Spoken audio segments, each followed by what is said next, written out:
Hello everyone! Looks like we're modding the special edition this week, and yes, there are indeed some nice mods to improve the aesthetic appeal of the game in this episode. And there's also a really serious topic which really needs to be addressed, so let's get to it and re-engage the intro.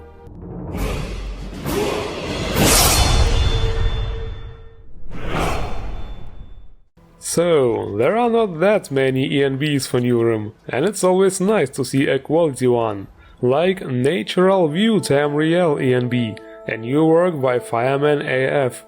That's the modder who made the Re-Engage Reshade and the Re-Engage Reshade ENB. Wow, so many re's here! Which is cool, by the way, because those graphical enhancements were the first ones I included into my videos.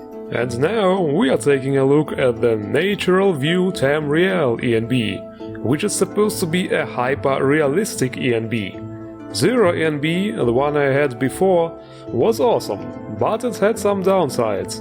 Namely the interiors, and also during certain night hours it looked a bit weird, which is probably because it was not designed to work together with natural lighting and effects. And that's why I am planning to use Natural View Tamriel in future videos. Because it seems to be a really decent ENB, what do you think?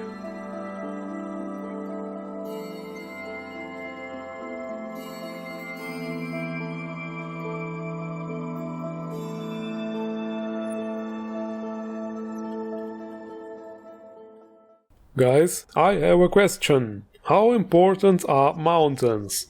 Well, in the world of Skyrim I would say very, because you stare at them around 50% of the time, or so, and that's why it's time to make our mountains majestic, by Tagträumer. And this, ladies and gentlemen, is not just a simple texture replacer. There is a reason this shit looks so forking majestic, which I will now try to elaborate a little more. First of all, every mountain casts shadows now. Then, in the vanilla game there are two 4K textures for mountains, but one of them is used very rare, so the author combined them and created one badass 8K texture file. In addition to that, a fitting LOD was created, and as you can see the far mountains look nice and fitting. There are also some tweaks to the ambient occlusion and the snow shaders, which results in the snowy landscapes, and especially the snow-covered mountains, have the same fitting visuals. Yeah, it's pretty hard to put this in words since I barely know anything about modding, but it doesn't matter, because in addition to my blapping, you also see those impressive mountains in all their glory right here. And those pictures say more than 1,000 words.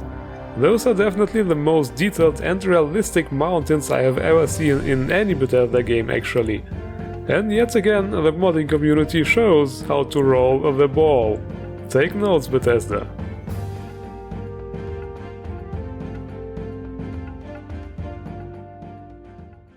Okay, one more little visual improvement mod. Iconic's Woodfires by Iconic Death. This mod is a texture replacer for burnt wood, and the wood only, not the flame textures. It replaces the wood in campfires and also those giant bonfires, unfortunately not in fire pits and taverns for some reason, but those are some really good high-res textures, available in 1K and 2K. I went for the 2K option obviously, and this is all there is to it. Oh wait, actually there is one more thing. Those textures look absolutely hot. Okay, the door awaits me. The follower mod for this week is really unique, because you see, it has an ass. But not just one, it actually has two asses. No, I'm serious. Assassin Velith by Misuzu can be found in the new Gnesis Corner Club in Windhelm. I always have that urge to say the new Genesis Corner Club instead, so anyway, Velith is a Dunmer assassin, and as soon as I saw her and read that name, I instantly had to think about Yorweth. Damn you CD Projekt Red, why didn't you include him in Witcher 3? Oh yeah, wrong game. It looks like Velith is with the Dark Brotherhood. I believe that's a birthmark on her cheek that looks like part of the Dark Brotherhood symbol, so she completed it with a drawing on her eye patch. She also has a unique dagger on the back.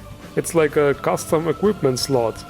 Oh, and by the way, look at this, almost the same haircut. Since she's an assassin, she obviously uses this wicked dagger in combat. Well, she actually has two of them, because dual wield is badass, but she also has some unique spells at her disposal. She uses an armored skin spell, seems to have some auto shield ability which absorbs attacks. It looks a bit like a force field. And she also has a paralysis spell which she shoots from her daggers. In addition to all that, she has a really high attack speed and is overall really deadly. Yep, that's almost like an assassin, I know, right? The only thing which remains open is a cool custom armor, but of those there are plenty, so that shouldn't be a problem. Okay people, it's time for some serious talk. Taking drugs in real life is a really bad idea. Taking drugs in Skyrim, however, now that's a totally different story. Drugs Expanded by Skip Mike. This mod makes Skyrim's drugs much more fun and useful, and of course so much more immersive. It introduces some skooma varieties and also the infamous Hist Zap from Oblivion. All of the drugs will give strong buffs like movement speed, stamina regeneration and other things. Hist Zap will increase damage and health, pretty much like in Oblivion.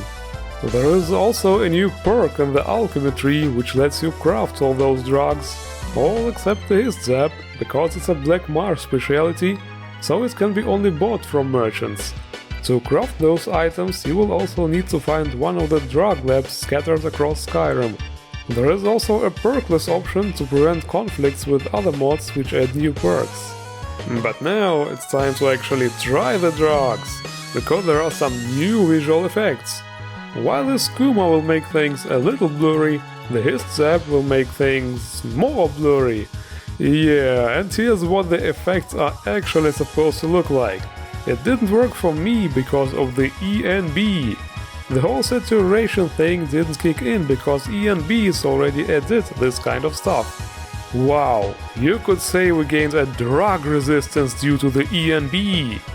But anyway, after the effects wear off, you will suffer from a countdown for another 6 minutes. Or until you take more drugs. That's so damn immersive. I think I need more of it. So, since we are now totally destroyed from all the drugs, it's time to cool off a little bit, and where would be a better place to do this than in the bannered Mare? But what it is, looks like it has been renovated and is now called EEKs Bannered Mare by EEK. Aha, now how should I put this into words? It's creative, it's aesthetic, it's immersive, you know, all those famous words apply here. I think one of the most impressive things is the lighting. I mean, enhanced lights and effects provide the lighting, but I already had it before and the old bannered Mare looked nothing like this.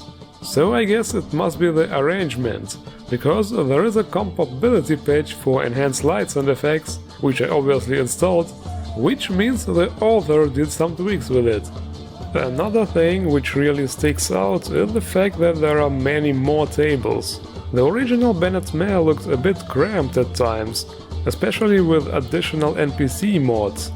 It also looks incredibly cozy, it's like you can almost believe the NPCs like to be here. And of course, there are a lot of unique decorations here and there.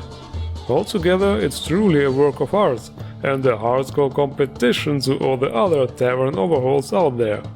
And with this week's episode comes to an end. Big surprise, and the links to all featured mods are in the description below. Don't forget to endorse if you're planning to use any of them. Hit the like button if you think my video was cool, and also subscribe to my channel for more Skyrim related content. I thank you all for watching, and see you around!